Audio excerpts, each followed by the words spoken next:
Hello people of the earth and welcome back to QuickSaveTV. My name is Mike and it's a pleasure to have you on my channel once again. Today we're going to talk about the Elder Scrolls Online crafting systems. I'm delighted that the NDA has finally been lifted and I can finally fucking talk about the game. I want to be successful so much. So in this particular video we're going to talk about crafting. I'm going to try to show you why I think the crafting is coolish I would say. I wish it was a little bit more deep, but I'm going to explain what the crafting is about. Something that I couldn't find enough information about, neither on YouTube nor on the articles of people who play the game. So basically, I'm going to talk about things step by step. The aim time is 3 to 5 minutes, and so in order to make it for you easier to follow, I'm going to put annotations in the video description, right? So if you would like to skip to me to talk about like woodworking or provisioning or stuff like that, just click the annotation right in the description so that you skip right there and watch it specifically so that you don't see me bubble too much. Okay, so without further ado, let's do that. We're going to start talking about the alchemy. Let's go there.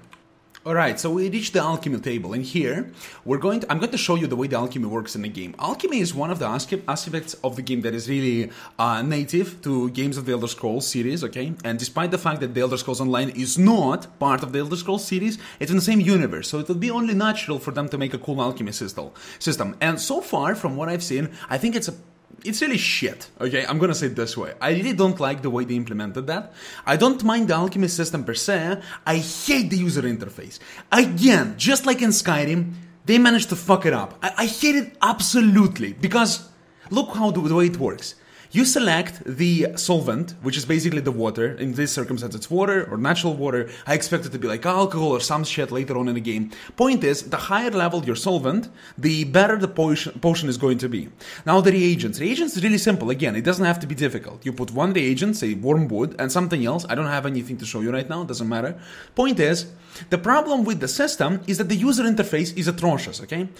One of the things the game doesn't tell you, when for instance you combine wormwood with say nirnroot, it doesn't tell you, you failed it, okay, and it doesn't tell you in the future that you shouldn't try it again, the way it did in Oblivion, for instance. For all the negative sides of alchemy in Oblivion, the way it was grindy, the way it was boring, the way it was predictable and such, one thing that was great about it is that it was super user-friendly. And in Skyrim, for instance, the alchemy was atrocious. I was loathing alchemy in Skyrim. I hated it so much that I didn't want to do that. It was easier for me to just eat the fucking ingredients than torture myself and try to mix them. The same way I feel in the Elder Scrolls Online. Unless they fix the user interface for alchemy, it's going to be incredibly difficult for me to get into that, and I cannot say that it's a good system at the moment. Naturally, there's going to be mods that will try to tackle that, but so far, I'm majorly unimpressed. Now, the one important thing to note is that the alchemy reagents are pretty rare. I would say pretty rare. It was really difficult for me to find them. It may be because I'm retarded, but it may be because they're really rare. Now, if they're really rare, it's incredibly important that the game tells us immediately once we fuck up, so we don't fuck up again. Otherwise, you'll literally have to take an Excel spreadsheet and you'll have to write which things you shouldn't combine. That's atrocious. Okay, next one we're going to talk about is Enchanting. Enchanting is something I really like because of its experimentative nature about it. I really enjoy doing that. So let me explain the way Enchanting works. Enchanting is basically crafting an enchantment from runic parts. You find runes around the world. They're pretty rare, I'll tell you that. And there's 3 types of runes. There is the potency runes, essence runes, and aspect runes. Now, the way it works is potency rune defines the way the final enchantment will affect something. For instance, if I put rune Jod, I will reduce something. Let's do that right now. I'm putting reduce, right? Then the rune essence explain what kind of an effects will it do, right? Frost, stamina, disease, poison, spell harm, magica regen, shock, health, a lot of them, right? So naturally, if I say reduce health, I will have reduce health, right? It's really intuitive. It's really nice. Now, and the last one is the rune of aspect. Now, aspect is basically the rune of strength. How strong will your enchantment be? For instance, Ta is base, okay? Rekuta is something like super powerful because it's purple rune. I cannot even use it yet because I'm retarded, right? I'm not good enough in enchantment. Point is, by experimenting with runes, you will be able to create really cool stuff. And one of the coolest things about that is that it actually tells you when you created a glyph in the past, of certain type, it tells you what's going to happen. That's the glyph I'm going to create. Trifling glyph of absorb health, right? Reduce health base. Basically, basic reduction of health. So it deals 2 magic damage and life leeches some health. By experimenting mostly with your essence and the potency, you will be able to create new effects. Oh god, I did the same one. You will be able to create coolest effects, right? And that's really cool. I feel like it promotes a lot of experimentation and it's really exciting. Like, look at this. You can do so many things. Frost, magic resistance, right? You have disease resistance, you have poison resistance, you have spell resistance, and it's kind of self-intuitive, right? For instance, reduce magicka, it leeches magicka from the enemy and deals some magic damage. So, in my opinion, despite its very simplistic nature, I think that's exactly what appeals to me in the system of enchanting in the Elder Scrolls Online. Because it's very simple, self-intuitive, and it's really exciting to figure out new recipes from the things that you have in hand. All of these things I've used at least once, that's why I know their effects. Okay? And it was really fun to experiment with these things, despite the fact sometimes I would get something absolutely useless. Right? I would get something like, like this one, deals 2 magic damage and recover 1 stamina. I'm like, what? I don't really want that. I really want to kill the guy. I don't care about having 1 stamina. But I think it's really exciting. It has great potential in it. Additionally, before I forget, in the rune, in the runing table, okay, and enchanting, you will be able to actually disenchant your glyphs or extract your glyphs in order to get their components. You don't always get what you want. You usually get like one of these pieces. You get a potency, essence, or aspect rune, which you will be able to do in further enchantings, right? So basically, sometimes if you get the glyph that you don't really want or you don't really want to use right now, you can just disenchant it and use it for another purpose. I think it's kind of cool. Okay, and finally the next one, actually, it's not the last one, so the last one of the simple ones, okay? This one is the provisioning, right? Or basically cooking. I will be honest, I don't fucking like it. I don't like it for its uber simplistic. There is no experimentation in it. I don't know if it's gonna be the same way in the final game, but so far I couldn't be less impressed, okay? The way it works is you can cook and you can brew. At the moment, I'm using pork for cooking, and I'm using aged meat for brewing, right? So I'm using shitty meat for brewing, and I'm using, good meat for cooking food, okay? In order to cook something, you need to have 2 things. You need to have the ingredient, the base, okay? And you need to have a additional ingredient, like a meal or thin broth or whatever, like stuff like spices, stuff like grapes, little things, you find them all over the place. I don't like it because it's ridiculously boring, right? You have to find 2 pieces and then you craft it. I hate it. I couldn't hate it more.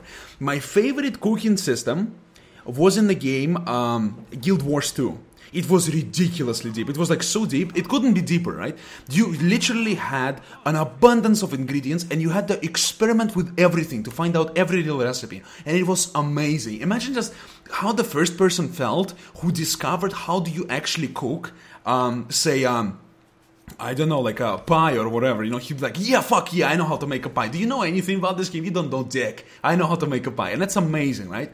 I feel like every cooking system in RPGs should be like that, because being a provisioner or a cook should be awesome, should be something that requires talent and art. But if it's gonna be just a recipe-based crafting, like in World of Warcraft, like really? Like, what the fuck? Like, what's the point to have it then? I hate it, right? I don't find it appealing. I don't think it's exciting. I don't think it adds anything to the gameplay, okay? It's just a recipe grinding. And the worst thing is that actually I didn't see a way to experiment. There's nothing to experiment with. You have to find a base recipe and then you craft something. That's just ridiculous, right? That's ridiculous because it doesn't make you wanna experiment with anything. I'm like, oh cool, I found a recipe. I guess I'm a better cook now. What the fuck, dude? That's not how it works. It shouldn't work like that. That's really boring. So yeah, that's about that. Alrighty, and the last one, and my favorite one by far, something that I feel has great potential and something that I've never seen done this way in a RPG before. I'm really excited about it. The crafting of actual armor, weapons and such, and if they let me fucking reach the anvil, I will show you. Okay, the anvil. Now, I'm not going to go into detail about... Actually, let me just quit it right now. I'm not going to go into detail on all of them because they're really similar. We have the blacksmithing, we have woodworking, and we have the clothing. They are really similar. They basically use exactly the same system. And this system is actually really cool. So let me show you about it. Let me tell you about it. So, blacksmithing, right? In blacksmithing, you will be able to craft weapons and certain armors, right? In weaponry, you will be able to craft axes, hammers, swords, battle axes, mauls, great swords, and daggers. In other words, you have one-handed axes, one-handed maces, one-handed swords, two-handed battle axes, right? Two-handed hammers, two-handed swords, and daggers, okay? Now, let me just show you how it works, right? The way you craft stuff is first you select the type, right? Say I want to craft a dagger because I'm a freaking assassin. I love to do that, right? Cool. Let's go select material. Material, the quality of material, okay, shows the level that you will require. And here, this one's that you require rank. I don't know how it's going to work, but it sounds amazing, right? The higher you go in materials, the higher the quality of your weapon is going to be. However, there's a thing, right? More ingots that I'm going to use, the more the level of my item will go up to a limit, right? I can make an iron dagger up to a level of 14, and it's going to be awesome, right? Now let's see, let's try to compare. Level 14 dagger will have 32 damage. What about this one? It starts with level 16, right? It already starts on a tier higher. Basically, you can always identify the quality of weaponry by its level and its color, right? Which is really, really cool. There's going to be no there's going to be no inconsistencies, which were really common in games such as Dead Island, in games such as, I wouldn't say so much. Well, maybe World of Warcraft sometimes, okay? In the past, I remember having some inconsistencies. Maybe I'm not remembering it very well, but it felt like this to me, right? Here, that's how it is, right? I really, really like it. Because basically it depends on how much are you going to commit for your stuff, right? How much are you going to spend, right? And, and I feel it's amazing. So the best dagger we're going to make is Shadow Dagger, right? Rank 10. I don't know what rank means, but whatever. We'll see later. It has a lot of damage and it has certain value, right? But that's not all. That's not everything. Let's make one iron dagger with the quality of... with 3 ingots, okay? Wait, it bugged out. I need to switch back. Yes, okay, cool. So we selected 3 ingots, it's level 4, some more damage, okay. Then we select a style, okay. Style is the way your weapon will look. Like, I'm going to do it slowly so you can see. Pay attention to this dagger, okay. As I'm selecting different styles, the appearance of the dagger will change. Appearance does not change anything except how awesome your dagger will look, okay? For instance, look how awesome the Bosmer dagger is, and look how shitty the Khajiit dagger is. Like, it couldn't be more plain, like, really bad, like, really, Zenimax, really? Why is it so boring? Make it awesome, like, have some feathers or purr or whatever, or fur, I don't know. Look at this awesome thing, so good. Makes you want to play freaking, Reach, what is it, Breton, I guess? Like, look how cool it is. Some of these daggers are so cool. Like, I would definitely, if I would have to choose, I would make the Argonian dagger. Oh, no, actually, yes. I would make either the Bosmer dagger, or I would make the Altmer dagger. Like, look how cool it is. It's really stylish. There was also... This one is pretty cool. This one is pretty cool, the Argonian one. This one is alright, the Dalmer dagger, really cool. But some of them are really boring, like for instance, Breton dagger. It's like, what is this? What is this shit? It's so boring, right? But it's a matter of taste, right? It's only the matter of taste. And then you have the traits. Traits are really interesting, and I'll explain to you in just a moment how they work. They give you additional values, such as powered, or critical chance, or etc, enchantments, whatever. Having these things inserted will make your weapon incredibly better, and you have to learn how to do them first, using the research. And the same in apparel, right? It's exactly the same way. You can experiment with things, you can craft such and such, and use the same logic. I like how it's standardized, so for every crafting profession that creates apparel and weapon items, it's exactly the same way, which is perfect. Then we go to improvement, right? The way improvement works is... Oh, I forgot to craft my dagger. God, I'm so slow today. Okay, let's make my stupid dagger. Select it to be Khajiit because I don't have any other stuff. Can I improve it? No, I don't have any things to improve. I'm gonna cancel that. And craft it using R button. Okay, we crafted the iron dagger. Now, what you can do with your dagger is you have to improve it, okay? Right now, it's of white quality, which is basically trash, okay? In order to make it better, you need to improve it up to 4 times, up to the level of legendary.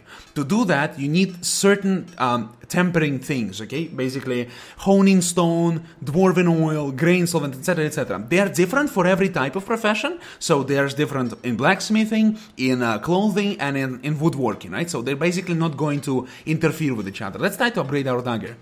The way it works excuse me, is the more items that you commit, the higher is the chance that you're not going to fail, right? Let's commit 2 items and try. It's probably going to fail, okay? It says that if you fail, the item will be destroyed, okay? So there's always a risk involved, right? And we're fucked, right? It got destroyed. Fuck you, game. I didn't even want this dagger. Right. So now, what would happen alternatively is I would have a green dagger, okay, which I would be able to improve to superior, and then to epic, and then to legendary quality, right? There's normal, fine, superior, epic, and legendary, which means five qualities, right? Only by crafting a certain weapon, or only by crafting a certain dagger, setting a best possible material, setting the certain trait that is most optimal, right? Which will be defined in the game. Okay, people will just think that some things are... I can already see some things are... I would never get, and some things that I will always get. Like, for instance, the critical chance. Like, seriously, look at this. Increase weapon and spell critical values by 3%. That's ridiculously awesome. I really want to have that, right? So I craft that, and then I have to improve it 4 times to make it legendary. And only after that can I say that I've created the best possible dagger that I could, right? And the crafting will allow you to create the best possible items in the game, which is amazing. And I think that's a very important and integral part of every MMORPG. Like when people tell me, well, dude, there's this new MMORPG, one of my first questions will be, well, how is the crafting in this game? Is it fun? Is it engaging? Is it meaningful? Is it important in late game, etc., right? And many games have actually appalled me just because they had a shitty crafting system. Example, Star Wars, The Old Republic, appalled me just because of that. Now, and you can also extract shit, you can take away the materials, okay, you can refine your ores, you can disassemble your armor and get some pieces out of it so you can use them further. And the coolest part is the research, right? In order to utilize these stones, okay, in order to be able to do that, you have to first research them, okay? So, for instance, I want to become a specialist in daggers. Okay, let's find daggers. Here's a dagger, right? I need to find dagger that will have this socket inserted, and then I have to research it, which takes a lot of time, right? Only after that, I will be able to insert it myself. In other words, you will need to research these things, okay? Spend a lot of time, basically. It works like an EVE Online. You just set it go, you let it go, and it does it like for 6 hours, 12 hours, 20 hours, 4 days, 6 days, whatever. It takes forever, right? But it works, it accrues the time differently in every category. For instance, if I research second trait in dagger, it will take me like 12 hours to do that. But if I research a first trait in battle axes, it will take me 6 hours. So you can become a specialist in everything, but it will take some time, okay? And the same in armor, right? And it works exactly the same way for every professional. You can say I already have some of them because I didn't have anything to do. And I thought like, well, I want to research how it actually works. And yes, that's pretty much it. I'm going to briefly show you... The game's stuck. Reload UI. Yes, I'm going to briefly show you of what can you do with woodworking and the cloth crafting, right? Cloth tailoring, right? And yeah, that's about that. I think, all in all, despite some of the crafting professions being really boring, like for instance food is really boring, in my opinion, it requires a serious overhaul in order to be interesting. Wait a minute, why can I make daggers here? That's a bug, it shouldn't be happening. That's a bug. I should only be able to craft clothing here. And medium armor. Okay, fuck it, doesn't matter. Right, and let's go to woodworking. And yeah, and actually, if that would be like that, if the food will become more interesting, the crafting in the Elder Scrolls Online will be one of the best craftings I've seen in my life in MMORPG, which is really, really cool. I think it's one of the strong selling points in this game, and it's one of the things that I will be doing the most time off. You'll be like, Mike, yo, let's go to PvP. I'll be like, fuck your PvP. I have a dagger to make, alright? Just back off, dude. Alright, so the same thing in here. Research is for bows, staffs. Here, I have 2 pieces for staff. Powered and infused, okay? So, yeah, it's very simple. And as you can see, it's very similar. I like that it's standardized. It's really cool. Doesn't bother me one bit. And, of course, since you will be able to create one of the best items with crafting, it's really, really important and relevant in late game as well. So, okay. That is it. I thank you so much for watching. Thank you so much for listening. If you've enjoyed this video and my commentary, please do not forget to put a like on this video and favorite it. Do not forget to subscribe if you would like to see more. Come back for more. And have a great day. Stay safe and have fun.